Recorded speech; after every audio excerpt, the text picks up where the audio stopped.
Assalamualaikum warahmatullahi wabarakatuh. Kembali lagi di Lesson Education. Oke, pada kesempatan kali ini kita akan melanjutkan pembahasan kita tentang prediksi soal CPNS tahun 2021.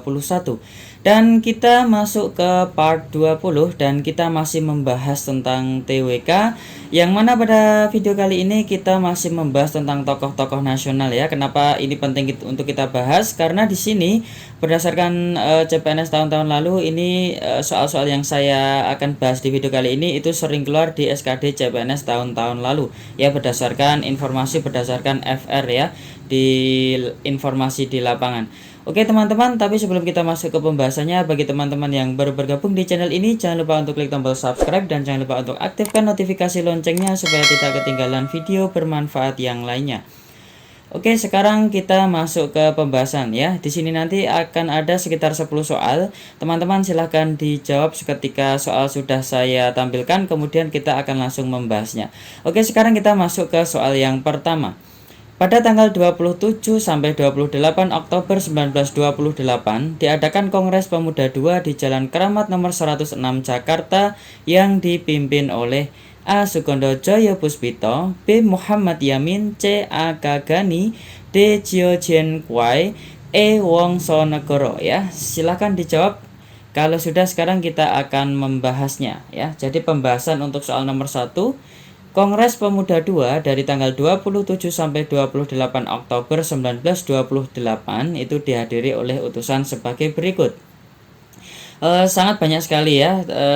Contohnya dari Jong Islamiten Born, Pemuda Indonesia, Jong Java, Jong Sumatran Born, Jong Celebes, Jong Ambon, Bataks Born, Pemuda Kaum Betawi, Perhimpunan Pelajar Indonesia, kemudian ada Sekar Rukun, Minahasa Born, ada Madura Born, kemudian ada termasuk beberapa pengamat dari pemuda Tionghoa ya.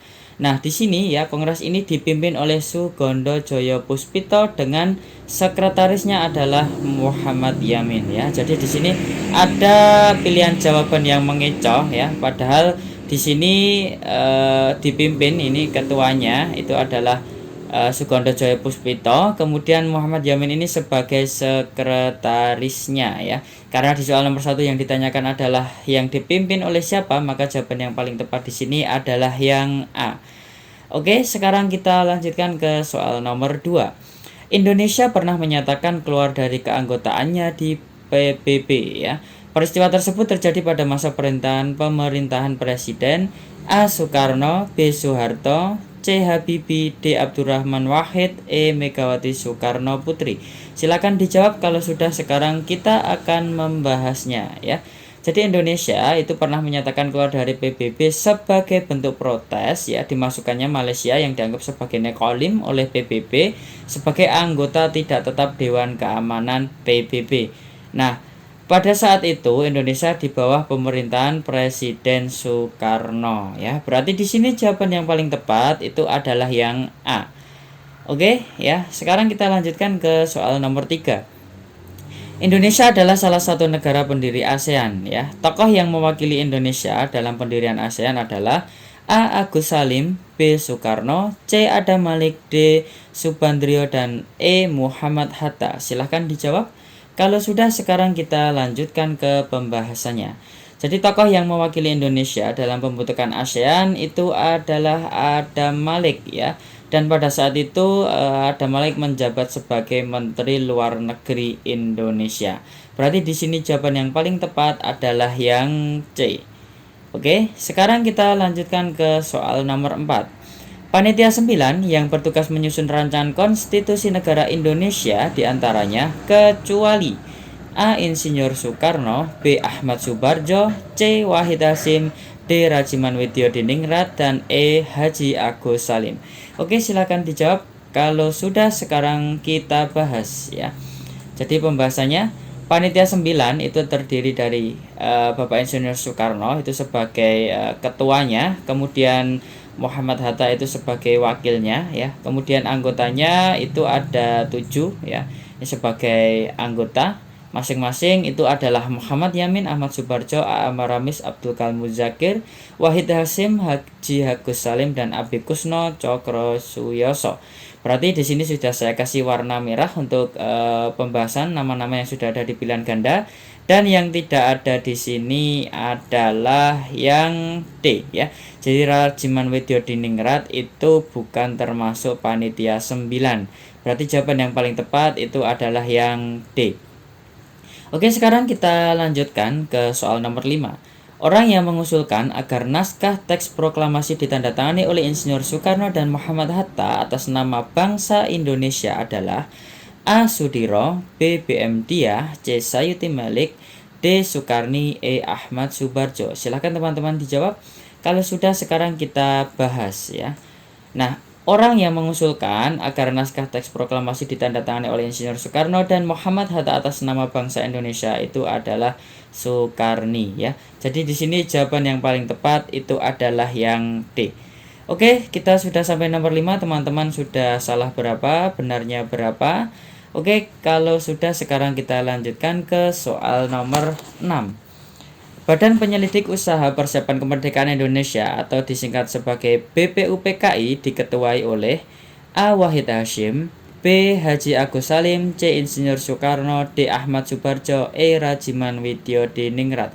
Silakan dijawab teman-teman ya. Kalau sudah, kita akan membahasnya ya. Jadi pembahasannya, Ketua BPUPKI yang dibentuk pada tanggal 28 Mei 1945 itu adalah Rajiman Widyo Diningrat. Jawaban yang paling tepat adalah yang E ya. Kebanyakan teman-teman itu terkecoh dengan jawaban yang C ya.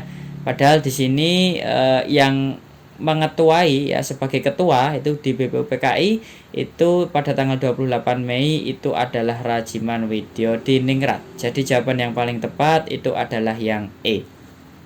Oke, sekarang kita lanjutkan ke soal nomor 7. Kabinet-kabinet berikut ini terbentuk adanya persaingan ideologi yang terjadi pada rentang tahun 1950 sampai 1955 kecuali A. Kabinet Natsir, B. Kabinet Suwito, C. Kabinet Sukiman, D. Kabinet Wilopo, E. Kabinet Ali Sastramidjoyo I. Oke, silahkan dijawab. Kalau sudah, kita akan membahasnya. Nah, kabinet-kabinet berikut ini terbentuk adanya persaingan ideologi yang terjadi pada rentang tahun 1950 sampai 1955.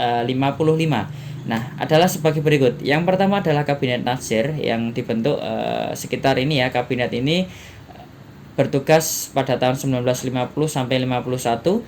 Kemudian ada Kabinet Sukiman tahun 51 sampai 52. Kemudian Kabinet Wilopo itu 52 sampai 53, dan yang terakhir adalah Kabinet Ali Sastramidjoyo itu tahun 53 sampai 55. Berarti di sini kecuali yang bukan itu adalah yang B ya, Kabinet Suwito. Oke, sekarang kita lanjutkan ke soal nomor 8. Organisasi Indische Partij didirikan oleh 3 serangkai yang terdiri atas A. Douwe Dekker, Insinyur Soekarno dan Muhammad Hatta, B. Muhammad Yamin, Suwardi Surya Diningrat dan Douwe Dekker, C. Douwe Dekker, Dr. Cipto Mangunkusumo dan Suwardi Surya Diningrat, D. Cipto Mangunkusumo, Dr. Douwe Dekker dan Muhammad Hatta, E. Soekarno, Muhammad Hatta dan Muhammad Yamin. Oke, di sini teman-teman silakan dijawab kalau sudah. Sekarang kita akan membahasnya. Ya, jadi pembahasannya tokoh 3 serangkai itu yang pertama adalah Dr. Cipto Mangunkusumo. Kemudian yang kedua adalah Ki Hajar Dewantara ya, itu adalah nama aslinya adalah Suwardi Surya Diningrat. Kemudian yang ketiga adalah Douwe Dekker. Oke, berarti di sini jawaban yang paling tepat itu adalah yang C ya. Jadi di sini ada Suwardi Surya Diningrat, itu adalah nama lain ya, atau nama kecil dari Ki Hajar Dewantara ya, Ki Hajar Dewantara. Ya, jadi perlu teman-teman ingat, nanti kalau misalkan tidak ada Ki Hajar Dewantara berarti jawabannya adalah Suwardi Surya Diningrat. Oke, sekarang kita lanjutkan ke soal nomor 9. Sebelum diproklamirkan ya, naskah teks proklamasi itu diketik dan direvisi oleh A. BM Diah, B. Sayuti Malik, C. Soekarni, D. Insinyur Soekarno dan E. Dr. Andes Muhammad Hatta. Oke, silakan dijawab kalau sudah. Sekarang kita akan membahasnya ya. Nah, tokoh yang mengetik atau menulis dan merevisi naskah teks proklamasi sebelum dibacakan di depan masyarakat itu adalah Sayuti Malik. Ya, berarti jawaban di sini yang paling tepat itu adalah yang B. Oke teman-teman, sekarang kita masuk ke soal yang terakhir. Berikut ini tokoh yang termasuk dalam anggota Dewan Pimpinan Politik ya. Dewan Pimpinan Politik pada peristiwa 3 Juli 1945 adalah A. Tan Malaka, Syahrir dan Muhammad Yamin. B. Tan Malaka, Amir Syarifuddin dan Ahmad Subarjo. C. Tan Malaka, Muhammad Yamin dan Ahmad Subarjo. D. Ahmad Subarjo, Syahrir dan Amir Syarifuddin. E. Syahrir, Soekarni dan Amir Syarifuddin. Oke, silakan dijawab kalau sudah. Sekarang kita bahas ya. Jadi presiden itu mengangkat 10 anggota dewan politik yang diketuai oleh Tan Malaka.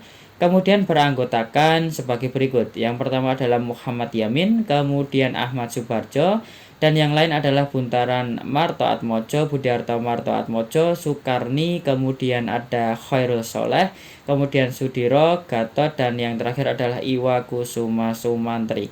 Ya, di sini jelas sudah saya kasih tanda warna biru di sini. Jadi yang termasuk anggota Dewan Pimpinan Politik itu adalah Tan Malaka, Muhammad Yamin dan Ahmad Subarjo. Ya, jadi jawaban yang paling tepat itu adalah yang C. Oke teman-teman, dari 10 soal tadi teman-teman sudah benar berapa? Benar semua atau ada yang salah? Silakan teman-teman tuliskan di kolom komentar. Silakan teman-teman juga tuliskan di video selanjutnya kita akan membahas apa. Nah, di sini sebelum saya akhiri video kali ini, saya rekomendasikan teman-teman kalau mau belajar di tes CPNS tahun 2021-2022, teman-teman bisa membeli buku Sukses Tes CPNS edisi 2021-2022. Ya, ini karangan dari Muhammad Arif dan Kartika. Dan di sini harga aslinya itu adalah 179.000 dan bisa mendapat potongan sebesar Rp20.000 menjadi Rp159.000 kalau teman-teman menggunakan kode referral Lesedu, hurufnya besar semua ya. Jadi tetap dukung terus channel ini di Lesan Education ya. Kemudian pemesanan bukunya bisa teman-teman langsung daftar dulu ya, gratis di website www.idolacpns.com ya. Oke, mungkin teman-teman itu yang bisa saya sampaikan di video kali ini. Semoga bermanfaat dan silahkan request video apalagi yang perlu kita bahas di video selanjutnya. Sudah banyak sekali request dan akan saya prioritaskan video selanjutnya adalah video yang lebih banyak requestnya. Oke, terima kasih, sampai bertemu di video selanjutnya. Jangan lupa untuk klik tombol subscribe, like, share, dan kasih komentar supaya channel ini bisa memberikan manfaat kepada teman-teman semuanya.